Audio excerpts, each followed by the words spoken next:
Hello, everyone, and welcome to the 2021 Share Your Magis, the Senior Exit Talks event. This year, like last year, we're on YouTube as a live stream, holding an event that when we originally came up with this a few years ago, right, would have been in the REM library, gathering everyone together as a community to have a group of seniors talk about experiences that they've had as part of their Holy Cross experience. For a second year in a row, we're holding this as a virtual event, but had no doubt that we wanted to still hold this event because it's such an important opportunity for 10 members of the senior class who'll be graduating soon to give us a little bit of an insight to the experience that they had on the college campus. Share Your Magis came out of discussions across a lot of offices around campus a number of years ago when we realized that we all knew that students had this wide range of important experiences, wealth of experiences in the classroom, out of the classroom, on playing fields, all over the things related to Holy Cross experience, and that they were very diverse experiences. And what we wanted to try to figure out a way is to get a group of students in a kind of rapid fire way, right, back after back after back, be able to talk about those experiences. And so we came up with this 3-minute talk structure, very much like a short TED talk or an elevator talk, things like that, where we invited students to basically be able to speak. So over the last month, students were nominated. There were 85 nominations that came in. And from those 85 nominations, 50 students that came out of those were invited to speak. And what you see tonight are 10 students that were selected from that group that accepted their nomination and are here to speak tonight to give you a short 3-minute talk about their Holy Cross experience. Now, to make it a little more exciting, we decided a few years ago, right, to actually have this as a speaking event as well, right, a speaking competition. And so having a competition means that someone has to judge these talks, and I'm very happy it doesn't have to be me. In fact, each year, one of the things that we do is come together and pull together 3 new judges that are involved in doing this, that are members of the overall Holy Cross community, that we, give the unenviable task of listening to these talks. But that's not the unenviable task. The unenviable task is having to judge them, decide which ones are the first, second, and third place talks. I'm going to introduce the judges now, and then we'll move on to the speakers. So our first judge is Cornell Lassane. Cornell, if you can turn your camera on. Cornell recently joined the college, and he's the vice provost for enrollment management. I had a great conversation with Cornell soon after he joined the campus. And one of the things he probably didn't know at that time is I immediately thought, I'm going to make Cornell be a judge this year, right? And some of it is that he's a delightful guy, has a wonderful perspective on education, and is really excited to kind of bring him out to the larger community through an event like this. So thank you, Cornell, very much for being part of this. Our second judge is Kathy Leibowitz. Kathy, if you can turn on your camera, please. Kathy also joined the college fairly recently as the director of sustainability. And I would say in a year that it's been hard to figure out how to do things, right? We're all locked down and all these kind of things. Kathy has more things going on than anyone I know. The number of sustainability efforts that have occurred in the last year involving faculty, staff, and students has been a very exciting thing to watch. And so I was very excited that when I reached out to Kathy, she enthusiastically said, sure, that's great. I would love to be part of this. So Kathy, thank you so much for being part of this today. And our third judge is Louis Hurtado. Louis is a class of 2019 graduate and on the board of trustees. And what I've done for the last few years is dip into those students, right, that the trustees have gotten a hold of. Now, it's a positive thing, right, because that student representation on the board of trustees is very positive. But our graduates, right, play an important role to our current students, right? They're important mentors. They help, lead paths into careers and jobs and things like that. And so I've been very excited to be able to get a recent grad to be part of the judging team each year. And when I wrote to Louis, he wrote back right away and said he was happy to be involved. So again, Louis, thank you so much for joining the judging team, and I'm happy to have you as part of this tonight. All right, so that basically explains kind of our overall structure. And so what we're going to do then is I will go through and I'll introduce each of the speakers one at a time. The speakers then will have 3 minutes to give their talk, and there's not a strong structure. In fact, we've told the students that it's really up to them to explain what they wanted to in this 3 minutes to talk about the experience that they've had at the college and what was meaningful for them and things like that. I'll give them a very brief introduction because we want these to go fairly quickly. I'll bring the student in, have them talk, and then we'll move on to the next one. So our first speaker is Gabby Bolio. I probably said the last name wrong there. Gabby, can you come on and tell us how you say your last name properly? It's Bolio. Bolio, and I knew I probably said it wrong, right? So Gabby is a psychology major and a neuroscience minor. She's had a lot of campus involvement. She's been involved as a CBL intern. She's been on the PAUSE project leadership team and on SBIP. And the title of her talk is How Community-Based Learning Impacted My Academic, Spiritual, and Personal Growth. Take it away, Gabby. Thank you. Hi, everyone. As Professor Bellin said, my name is Gabby, and I wanted to tell you about my very memorable experience serving as an intern for the Donlin Office of Community-Based Learning. When I reflect back on my time at Holy Cross, the opportunity to serve as a CBL intern has been the most meaningful aspect of my college experience, as it has influenced my personal growth, my understanding of a Jesuit education and service, and my career path. I was first exposed to CBL through my Montserrat course, where I began volunteering at St. Mary Healthcare Center. I was introduced to Sister Marie, the resident I would visit with weekly, and at first I viewed her as an elderly woman who was often lonely and isolated. With this mindset, I believed my purpose was to visit with her and brighten her day. However, through my continued visits and reflection sessions with the Donlin office, I came to realize that my perspective on service was all wrong. The true purpose of CBL is to form relationships with members of the Worcester community and learn about their lives and experiences. When we do this, we bring to light a person's humanity and can recognize the mutuality that exists between us all, despite our different backgrounds and where we come from. With this adjustment in my mindset, my time with Sister Marie became more meaningful than ever before. She became one of my closest friends, and when I reflect on our relationship, I realize that she has done more for me than I have for her. She truly has been the one to brighten my days. My relationship with Sister Marie built a desire in me to become more involved in the Worcester community and apply to be a CBL intern. CBL has shown me that there is always more I can learn and always something I can be doing to serve the community. CBL opened my eyes to the social injustices that exist in our community and has challenged me to think about service in ways I never did before. I learned to be comfortable being uncomfortable, as it is through our discomfort that we grow and enter into true solidarity with others. I have learned that a crucial aspect of service is critical reflection, and being a CBL intern has provided me with countless opportunities to reflect on my experiences. I've had conversations with both faculty members and students that have enabled me to more deeply unpack and understand my experiences, as well as hear about the experiences of others. These conversations have challenged my perspectives and enhanced my personal, spiritual, and academic growth. CBL has unified my education and service experiences and has taught me the importance of continuing both. I have come to understand how Jesuit education encourages students to excel in scholarship and make a commitment to improve society by means of service to others. I have learned that at the core of service is relationships, for it is only when we enter into relationship with those around us that we can truly be men and women for and with others.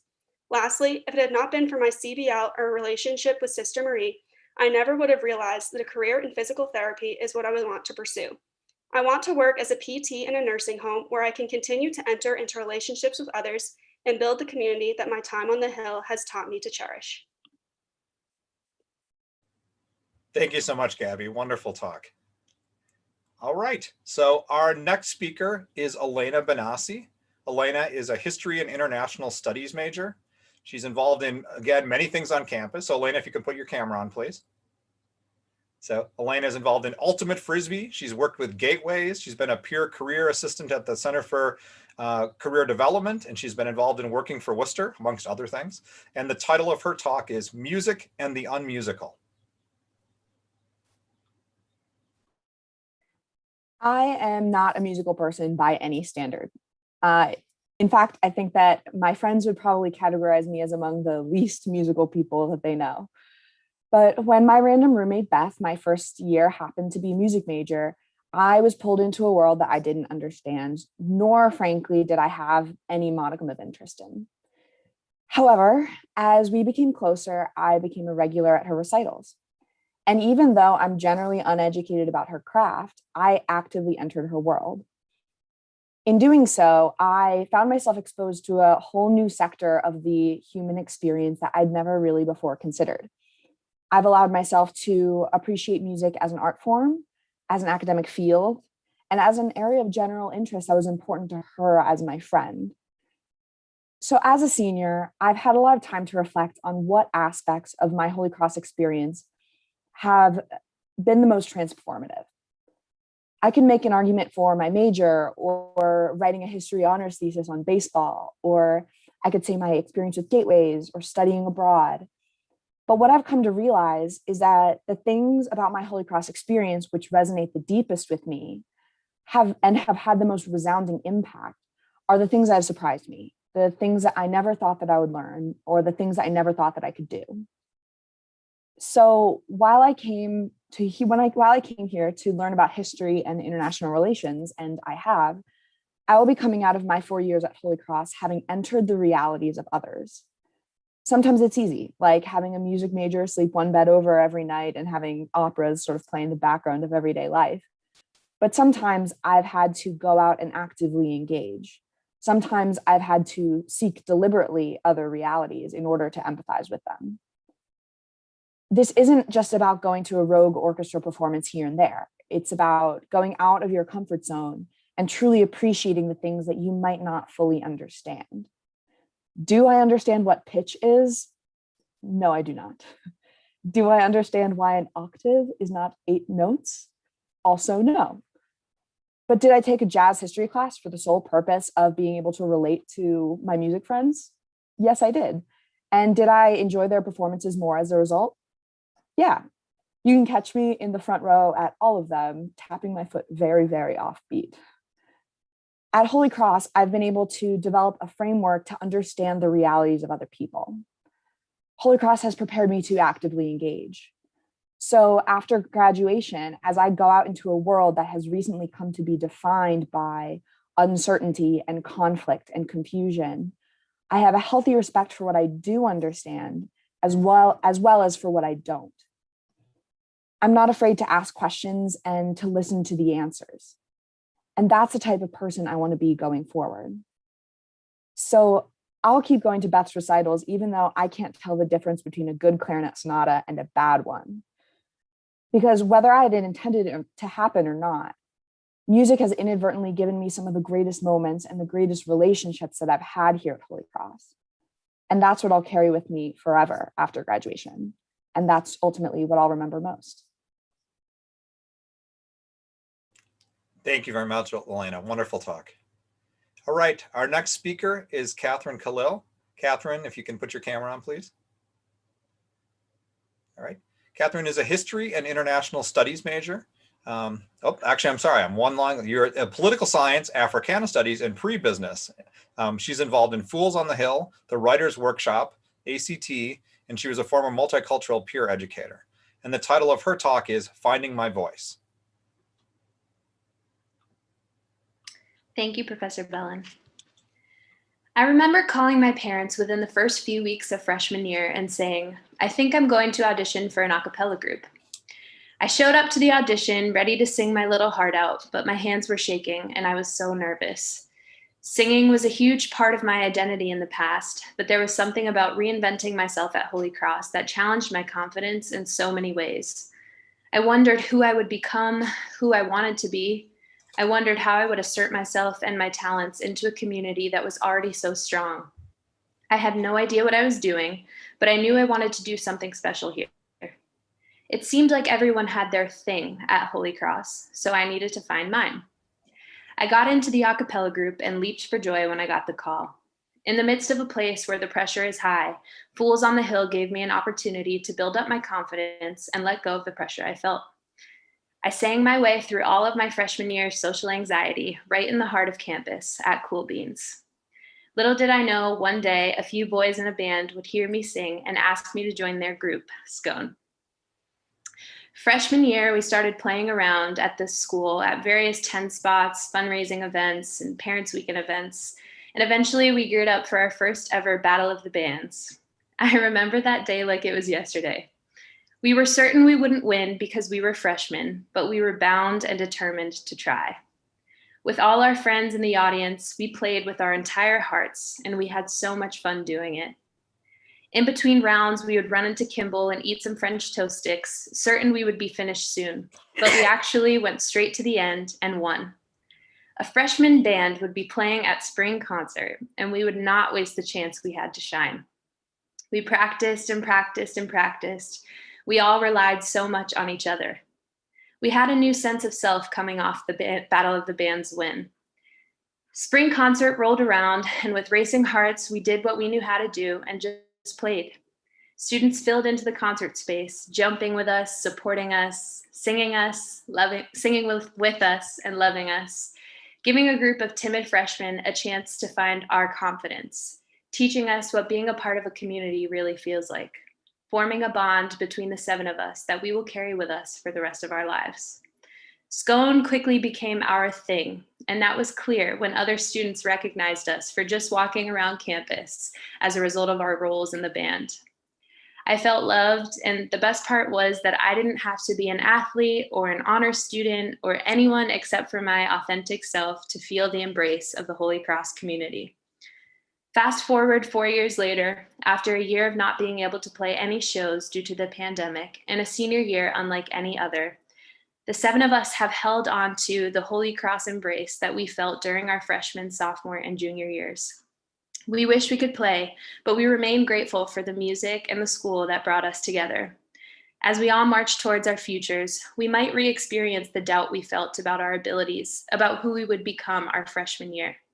But we will be unafraid this time, knowing that there is a place for us in this big world, and carrying our cherished friendship and memories at Holy Cross with us wherever we go. Special shout out to Jack Selenia, who's in this group too, who is my trumpet player in my band. So that's pretty special. Thanks so much, Catherine. Very nice talk. All right, our next speaker is Elizabeth Kelleher. Elizabeth, if you can turn on your camera. Elizabeth is a biology major and also working in pre-med. She's involved in women's rowing, the Dream Peer Education Group, Eye to Eye, and Make-A-Wish. And the title of her talk is Dare to Dream. She's dumb, slow, a doorknob. These were the words I heard kids describe myself and the other students who attended the Learning Center at my middle school and high school. They would call us names and taunt us for being different. I was so hurt and ashamed of having a learning disability that I hid from it. I sat in bathrooms pretending to wash my hands, waiting for the normal kids to go to their normal classrooms so I wouldn't be seen entering the room that made me different. Why did I do this? It was simple. I was an 8th grader who didn't feel like being made fun of that day.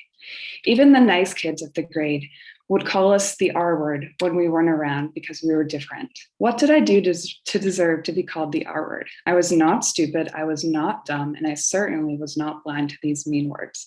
I simply learned different. The hard part of my story is not being diagnosed with dyslexia or learning new ways to read and write, but how to handle other people's reactions. These kids, who probably didn't know what dyslexia was or meant, saw the association that we were different from them and thought it was acceptable to make a joke out of it. Their words hurt me, and I wish my middle school years could have been different, but then I think of everything I learned from it. I think being diagnosed with dyslexia has been the greatest gift in life I've been granted.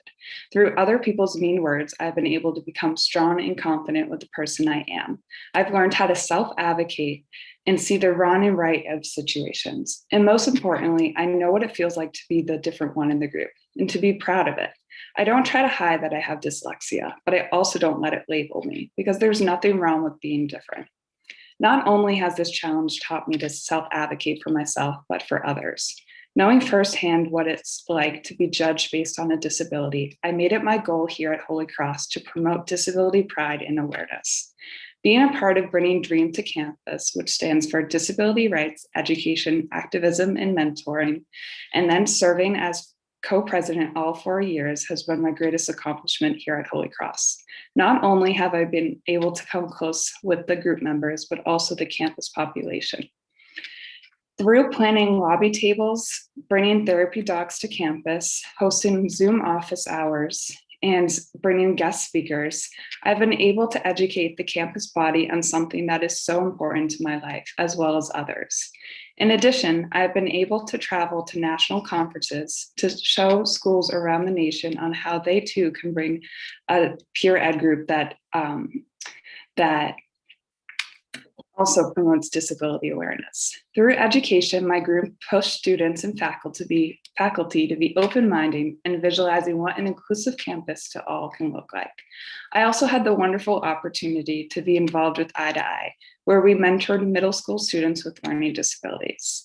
Not long ago was I in these students' shoes, so I was able to give them tips on how to be proud with a disability in middle school. As much as I was helping these students, they helped me on how to be resilient. I'm so grateful for the opportunity that Dream brought me, and I'm so proud to see how open-minded Holy Cross community can be in accepting every person, no matter the disability or difference. For the first time, I don't feel the need to hide, but rather be proud of my disability and the group that I'm a part of that crushes stigma on campus. These 4 years on the Hill have taught me to embrace the differences and dare to dream. Thank you. Thank you so much, Elizabeth. Really great talk. All right, our next speaker is Emma Liskoff. Emma, if you can put on your camera, please. All right, Emma is an economics and political science major. She's involved with the Senior Class Gift. She's a Charles Carroll Fellow. She's been involved in summer research on campus, in Gateways orientation, and plays club basketball. And the title of her talk is Reflecting on Reflection. Thank you, Professor Bellin. I think one of the questions that all of us are facing our senior year is, what is our defining moment of our Holy Cross career? And to get to that answer, it takes a little bit of reflection. And for me, I landed on the fact that my defining moment is actually a group of little, seemingly insignificant moments where I actually learned how to meaningfully reflect. Being able to look back in the hopes of shaping the future is something invaluable that I've learned here. And there's something so special about being able to look back on the happy moments, on the sad moments, and all the moments in between, and be able to say and truly feel I learned something from this. Now, did I sit in an orientation chair in 2017 and reflect on my time before Holy Cross? Absolutely. And did I reflect on my summer research experiences when I was handed a sheet of paper that explicitly asked me to do so? Yes, maybe a little bit begrudgingly. And those pieces of reflection were valuable, and they taught me where I had been and where I wanted to go, but they are not the point of my talk tonight. My true learned reflection came when I would reflect and not even mean to, and not even realize I was doing it. And I've learned that this has happened so many times over the course of my Holy Cross career that there would be way too many to talk about here. But I would like to share the one that stands out the most to me and kind of inspired this larger story tonight. Many of us that were on campus will remember that sunny March day when we got emails saying that there would be cookies on the Hovel from Kimball. And anyone who knows me knows that I love cookies, and I also love sitting out on the Hovel, so this seemed like a perfect match for me. And I grabbed some friends and we headed down to get our treats and chat with some friends. And the campus energy was electric, and everyone was so happy to be back with their friends and to be able to see each other in the flesh. And at that point, I also hadn't had Kimball in almost 2 years, so it was really nice to get a treat from Kimball. Afterwards, I headed to dine-in to start working on my homework. But as I was sitting down, my mind was not where it needed to be on my game theory problem set, but rather it was drifting to how happy and grateful I was that I was a part of this Holy Cross community. I started thinking about how all my classmates would walk past me on their way to dine-in or on their way to Stein, and how that started to make this place feel like home.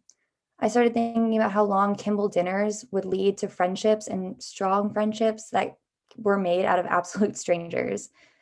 And I also started thinking that this was not the way that I envisioned my senior year to end, and had the sadness that came with that.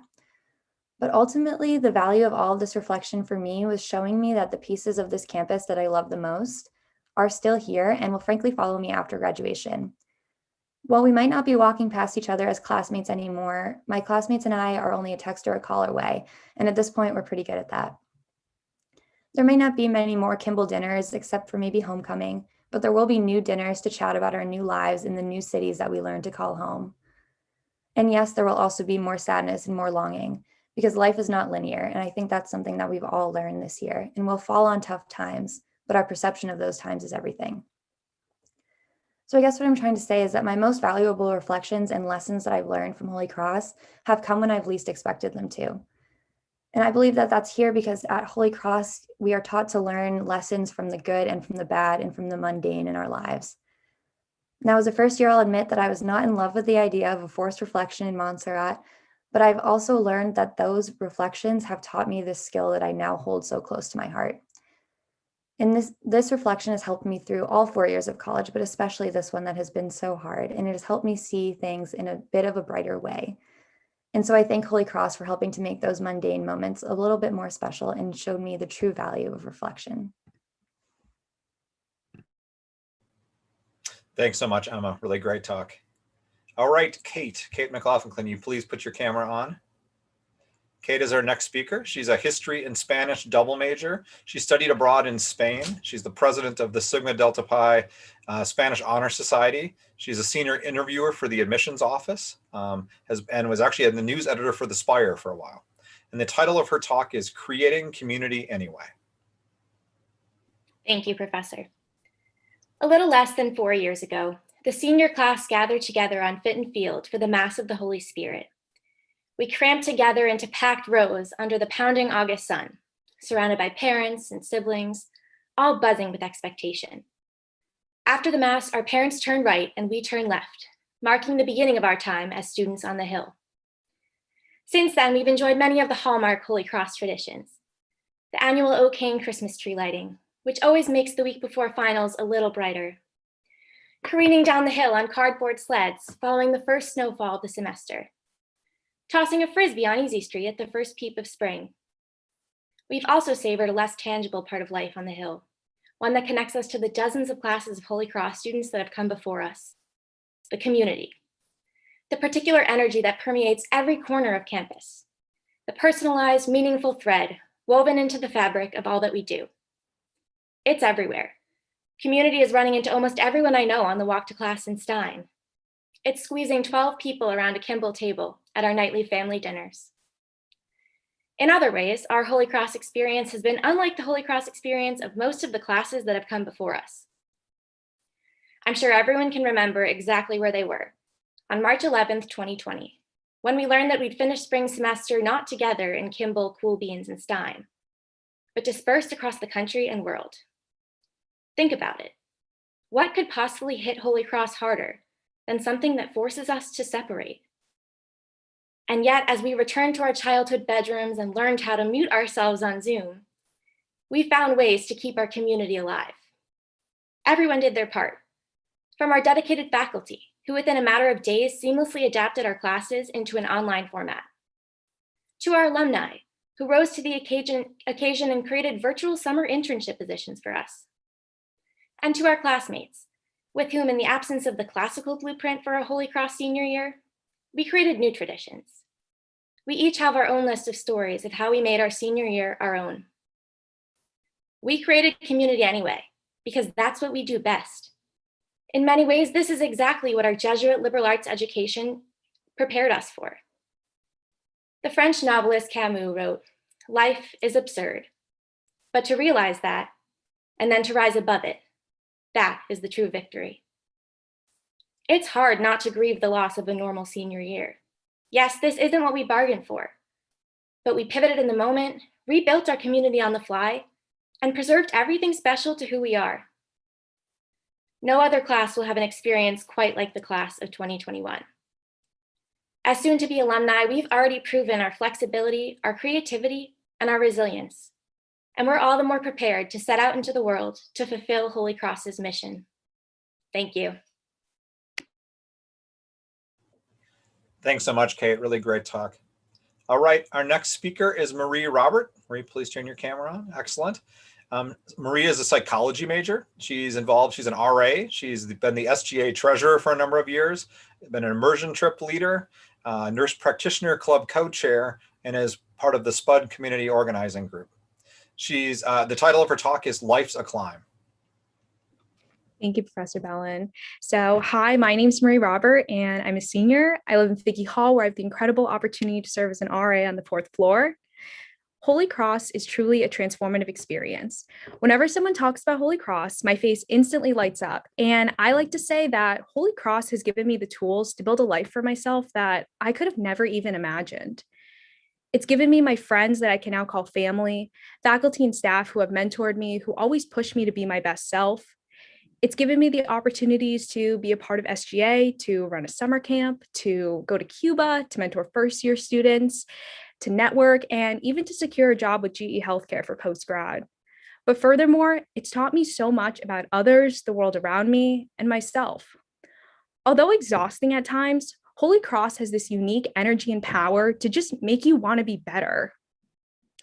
Over the years, I've gotten to meet so many incredible people that continue to inspire me every day and have helped me along the way. People like Justine and Kelly from ASLR, Chris and Michelle from OME, Patrick from OSI, Marty Kelly from the chaplain's office, and so many more. Specifically, all the workers at Cool Beans and Crossroads who know my order embarrassingly well by now. But all that to say that these people have had a vital role in shaping who I am and so many more on this campus. But what I want to touch on in this speech today is something that every alumni, faculty, staff, student can relate to, and it's the hills. The hills are an iconic part of Holy Cross and an easy icebreaker talking point if you find yourself in a room with people you may not know super well. Many on this campus can recall trying to map out the perfect route from Kimball to Hogan or Kimball back to your dorm to avoid the hills, even if it took longer, just absolutely anything to avoid them. But as many of us quickly had to learn when that God-sent Fenwick elevator was closed on the weekends, was that hills are inevitable. I can recall the first week in September 2017, the dreaded Campion Hill was staring me and my friends down when we begrudgingly mustered up the strength to walk up it. What we learned was that every day we walked up the hill, it got easier and we got stronger. We even started choosing to go up the hill, like choosing to go up it, trying to see if we could get up faster or not sweat the entire way up. Going up that hill with strangers who with every daily stride became best friends made it easier. When I think of our class and Holy Cross in general, one word comes to mind, and that's resilient. We've gone through uphill battles, learning lessons along the way, and building a community to walk up with. It's not about how fast we get there, there's always going to be another hill. But our setbacks have made us stronger, and this hill has impacted and transformed all of us. Now, I'm not saying that there won't be more hills, but what I'm saying is that together we can all push to the top. I never thought I would be sitting here making a 3-minute speech about hills, but I couldn't think of a more impactful and fitting topic to center the speech around. Thank you, and I want to end with a quote that's always stuck with me from a fantastic movie, and it says, "Life's a climb, but the view's great." Thank you. Thanks so much, Marie. Really great talk. All right, our next speaker is Sarah Shorter. So if you can put your camera on, Sarah. Excellent. Sarah is an anthropology and Latin American, Latinx, and Caribbean studies double major. She's been involved in interdisciplinary studies, student advisory committee. She's been a study abroad ambassador and been an RA. And the title of her talk is Learning from Lima. In reality, I've spent a lot of my Holy Cross experience away from the hill. During my first 2 years at the college, I spent hours each week practicing ice skating with my synchronized skating team and missing weeks on end of school for competitions around the world. Yet the Holy Cross campus still became a space of comfort and belonging for me. I felt safe and secure within the limits of the Holy Cross campus. So precisely for this reason, I decided to step away again from the Holy Cross community and campus. I chose to study abroad because I wanted to leave the bubble of Holy Cross and delve into something that would challenge me in new and unexpected ways. I decided to spend my junior year abroad living in Lima, Peru. I wanted to jump into Lima because I had read about Latin America, different cultures, different experiences through thousands, probably, of pages of readings and classes. I had attended lectures, watched movies, had class discussions about different experiences in Latin America, but I wanted to really experience it for myself and dive into a culture I had never had a deep experience with prior. Yet, when I showed up in Lima, I realized that a quick Google Earth search, like we often do when we're going to a new place, doesn't necessarily provide an accurate representation of the neighborhood you're going to be living in. And matter of fact, I was practically scared to leave my house that my host family lived in for about 2 days because I had no idea how to navigate the bus system or where to go in the city, or I didn't know if I had the strong enough Spanish skills to talk to the neighbors or the people at the bodega across the street. Yet, as I began to take small steps outside of my comfort zone, like taking the bus home by myself for the first time, or going to salsa club at the university where I didn't know a single person and had zero salsa dancing experience prior, I started to really feel small moments of pride as I took on challenges that I didn't think I could conquer, or I just simply was too nervous to try to attack. And so I started to realize the power of small wins, of small steps outside of my comfort zone, and what that can bring to me as a person, as I'm a constantly growing person, learning from new experiences. And as I reflect back on my time abroad, sitting back in the comfort of my Holy Cross dorm room, back in the bubble of the Hill, I realized that while Sarah Shorter went abroad and Sarah Shorter came back from abroad, I went abroad as someone who was nervous with my Spanish abilities and nervous about making new friends and living with a host family. But when I came back from abroad, I came back as Sarah Shorter, who loves reggaeton, who loves lomo saltado and dancing salsa, and continuing to learn about Peruvian society, using new WhatsApp stickers that are in Spanish and that use certain Peruvian slang, and just continuing to step outside of my comfort zone in all aspects of my life and learning to really accept and grow from the small wins that I can take each day. Thanks so much, Sarah. Great talk. All right, our next speaker is Jack Selenia. Jack, if you can put your camera on, excellent. Jack is a major in political science with a minor in Italian. He's involved in several of the music ensembles. He's a CBL intern. He's been in part of Working for Worcester Leadership, the Spring Break Immersion Trip Leadership. And the title of his talk is Searching for Music and Finding Community. Thank you so much. If I had to briefly describe my time at Holy Cross, I think I could do it in 2 words, and that would be music and community. When I entered the college, I was definitely way more focused on the former, even arriving to school early to participate in band camp with the marching band. It was during band camp that I actually was able to meet an amazing group of musicians and people who have to this day been some of my best friends and formed my band Scone, which has been a huge cornerstone of my time at Holy Cross. In addition, during this first semester, to playing in the marching band, playing with my band Scone, I played the trumpet in the jazz ensemble, the concert band, the concert orchestra, basically finding any space on campus during the semester to play music. It wasn't until my second semester on the Hill that I began to become involved with the other core part of my time at Holy Cross, which has been community engagement. I signed up for the Spring Break Immersion program and was assigned to Newport, Virginia. Newport was a small little community in Appalachia dealing with a crisis.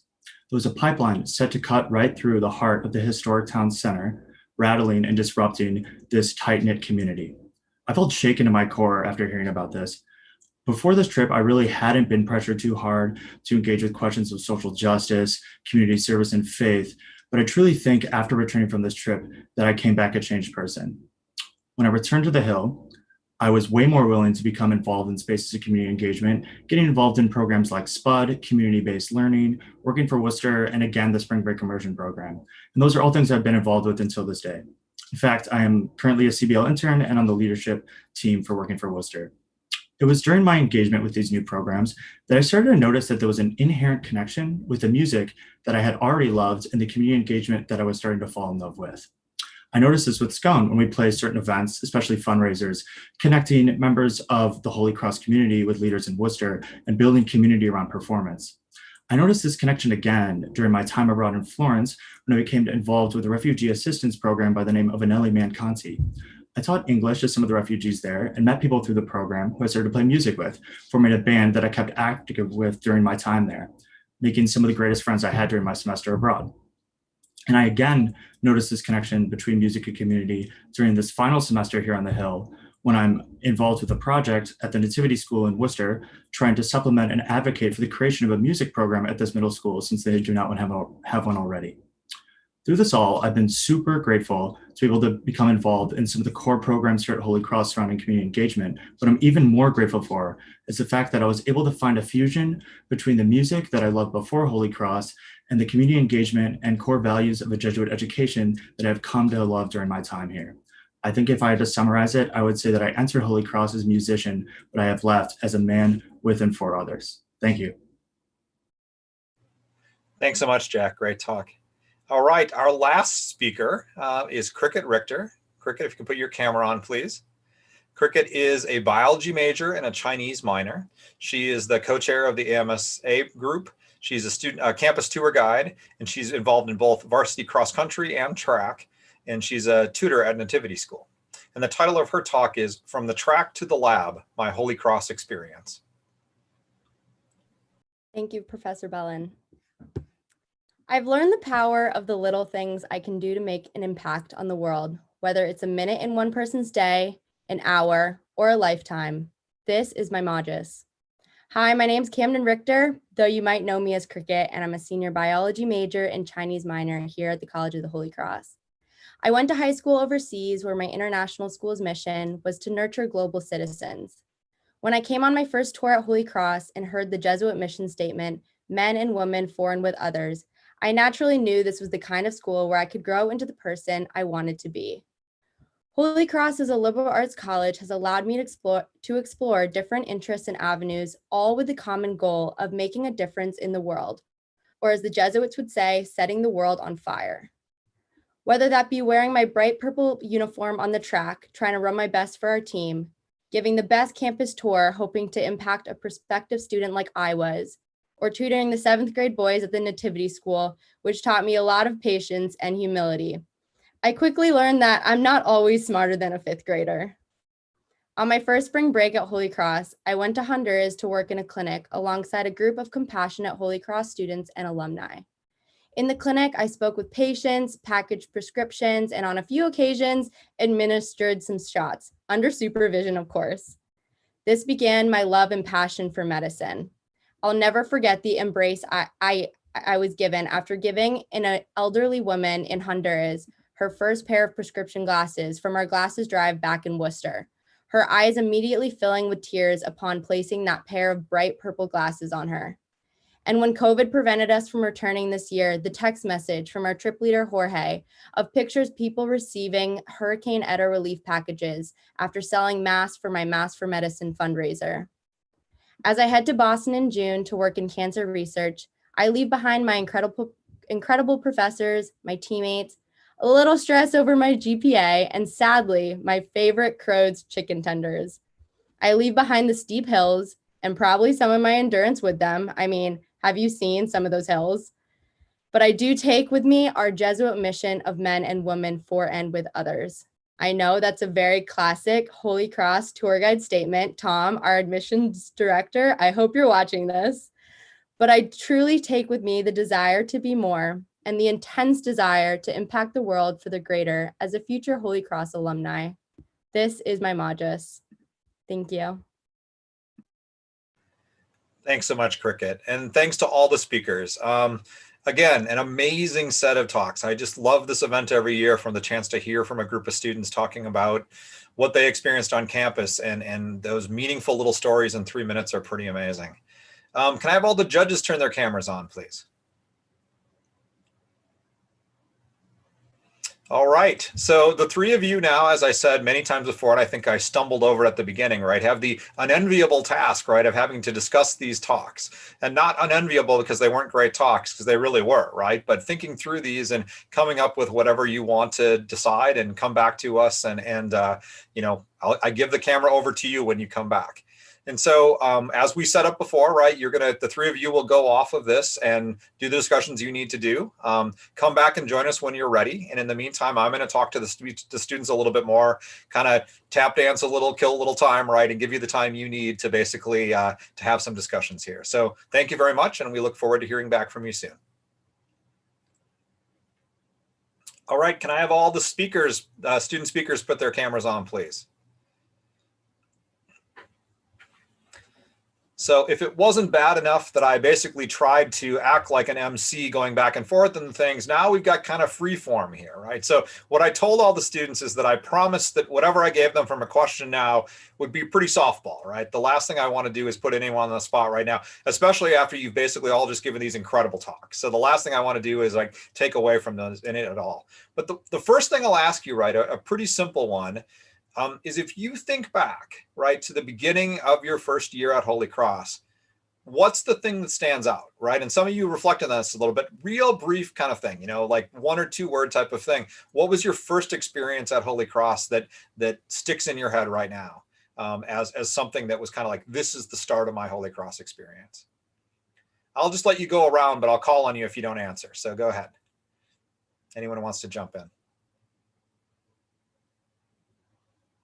I can start. So I came a little bit early for preseason cross country, and the hills were quite a shock, but were really helpful for our training. The hills seem to be a major theme tonight, right? That's coming up a lot. That's great. All right. Anyone else wants to speak? I'll go next. I'd say a defining part of my first few weeks at Holy Cross was my Montserrat class with Professor O'Donnell in the history department. Yeah, Elena was in my class. It definitely introduced me to the rigorous curriculum at Holy Cross. But I also made a lot of friends in the class, and we got to do community-based learning. So it was definitely a transformative class. Excellent. All right. Who else? can Floor is go. open. Go ahead. I think that one of the things that I've gotten involved with a lot since freshman year is orientation and the big move-in day celebrations with all the balloons and everyone cheering and everyone unpacking your car. It's mayhem, but I thought that it was one of the things that gave me the best welcome to the Holy Cross community, and I thought it was just fantastic. I think that is an amazing Holy Cross thing. And it's been tough the last couple of years to not be able to do that, right? But to show up and then have a bunch of people show up and say, we're going to move all your stuff in for you, right? I don't think anyone expects that. And it's pretty amazing. All right. Anyone else? I can go ahead. Oh, you got it, Jack. You got it. Go ahead. I was here early, so I had to work at the gate during that whole move-in process. And just remembering the energy of all the orientation people at 8 in the morning, it was just absolutely electric.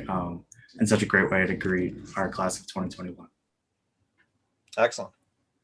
Catherine, you want to go next? Yeah, I was just saying, piggybacking off of those two things, I remember my mom and dad and I drove in, and my dad had a big truck of stuff that was overflowing, and then my mom and I had a big car of stuff that was also overflowing because I didn't know what I was going to need, even though I only lived an hour away. And I remember the football team coming out and just taking stuff out of the car. And my mom and I were like, oh my gosh, what is going on? And it was the greatest thing because we were so nervous about getting it all moved in, and everyone was just so helpful. So that is something that I remember very well. That's excellent. It's actually really striking that you all remember that, because it is a big feeling of all of a sudden community, right? You've joined into something that you maybe weren't even expecting, right? Other people want to reflect on this. Elizabeth. Yeah, also about moving in, we were advised to move in early and get to the line early. And I remember being so nervous about being in forced triple, needing to pick the best bunk bed in a forced triple in Wheeler. So my mom and I actually showed up at 6:30 a.m. and the gates didn't open until 9 a.m. So nothing was set up, and actually no one helped us move in because I was there too early, but it was a fun experience. Well, you truly made the most of your Holy Cross experience, even arriving as early as you possibly could on the very first day. So that's pretty awesome. All right. Anyone else? Marie. Just thinking about that, what Elizabeth just said, I remember getting lost in Brooks, my first day. My parents dropped me off and they're like, you're good. I'm like, guys, I'm totally good. You guys can go. I'm all set. And I got so lost, and I had to find an RA who gratefully walked me up to my room. But I think just getting lost on campus was something that I wasn't used to, or I wasn't anticipating getting lost so much the first couple of days.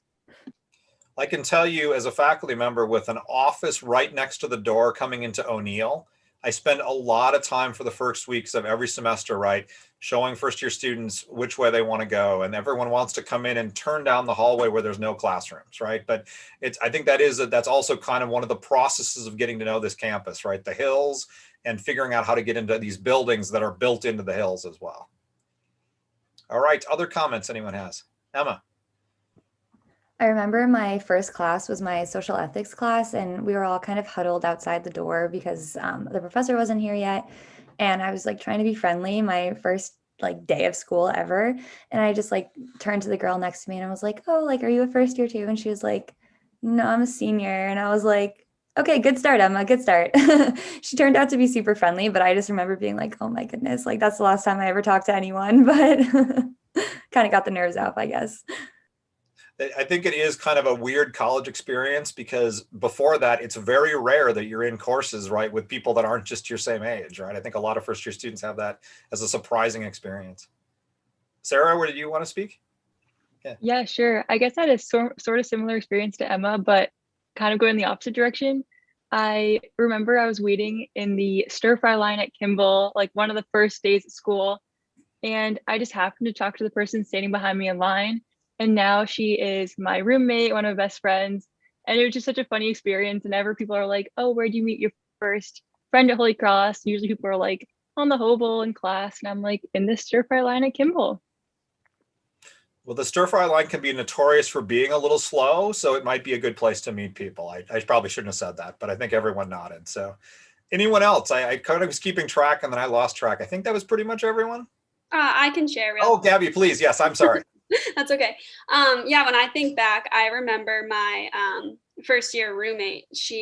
I was so scared to come to college. It was such a big adjustment for me, and I was so homesick all the time. And she was so friendly. We actually were in the same summer orientation group.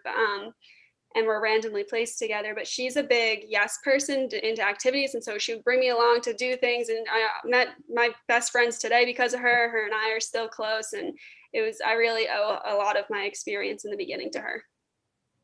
Wonderful. Wonderful. All right. So here's another one. And this is one I think still a softball question, right? But maybe a little tougher, right? So if you think of this challenging last year, which, and some of you spoke about this, and I think that's a normal thing because we're all in that, right? Do you find any silver linings? Was there anything that came out of this year that you kind of feel like, I'm not sure that I would have had that experience, but this has been something that's been actually positive of what we've had to go through? Sarah. I can start. Yeah, this isn't really super connected to the Holy Cross community, but one aspect of being home was that I kind of got to connect with like my town, but specifically my neighbors in a way I never had prior because I was always like at school, like in high school, or just always at Holy Cross. So it was kind of fun to like step away from the Zoom every once in a while and talk to my like 7-year-old neighbor who became my new best friend. And like create that connection that I probably really never would have if the pandemic hadn't hit us. Yeah, I think the need to find community was a big challenge for all of us when we were used to having community here. Other thoughts? Elizabeth. Yeah, so obviously junior year summer is very important with internships. So unfortunately, COVID, I couldn't intern at a hospital. So I was actually able to accept a lifeguarding position on Nantucket. And it was something just so out of the blue and random that I didn't think I would be spending my junior year summer doing. But it was a very hard job and it was very tedious. And I met some great people from it. So it was an awesome experience. Excellent. Yeah, I think we've been pushed into different areas, and I think many of those very positive. Ooh, the judges are coming back. Elena put her hand up. Let's have Elena reflect, and then I'm going to turn it to the judges if that's okay. Go ahead, Elena.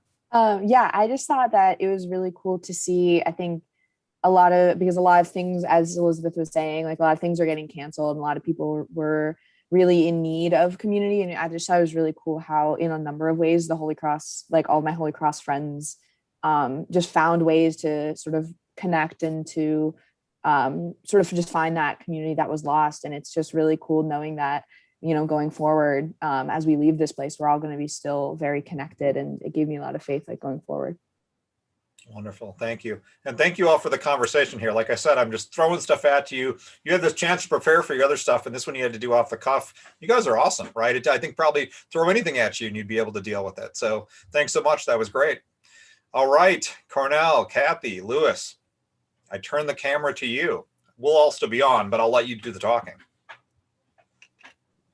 So it looks like somehow I've been given a task of giving our decision. And I have to say before I do that, what a wonderful job from everyone.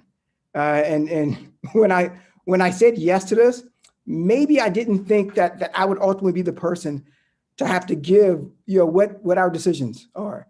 Because again, you all did a wonderful job. And while we could only select 3, the truth of the matter is that you are all winners today.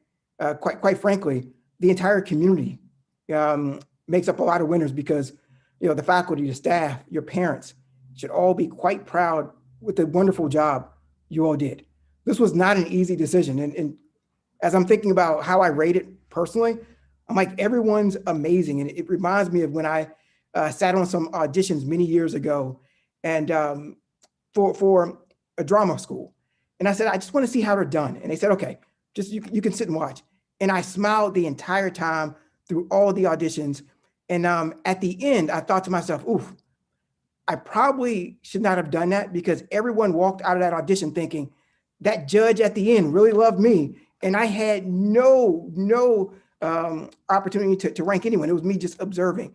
And so I feel that way tonight in watching all of you do such an amazing job. So again, congrats to everyone involved, and thank you, Louis, and thank you, Kathy, for helping us make these decisions. So without further ado, we will start with the third place.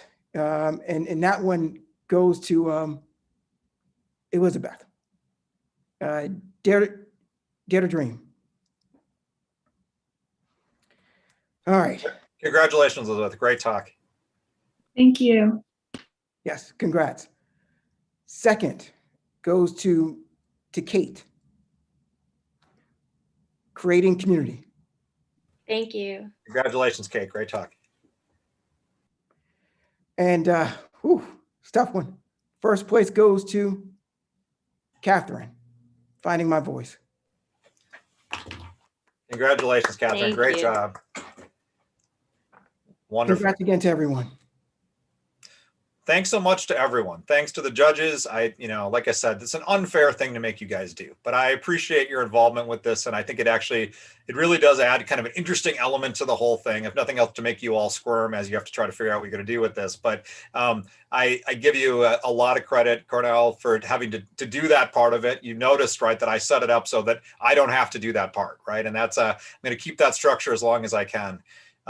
Thank you all the speakers, right? The winners, but everyone, right? You guys made this an amazing event.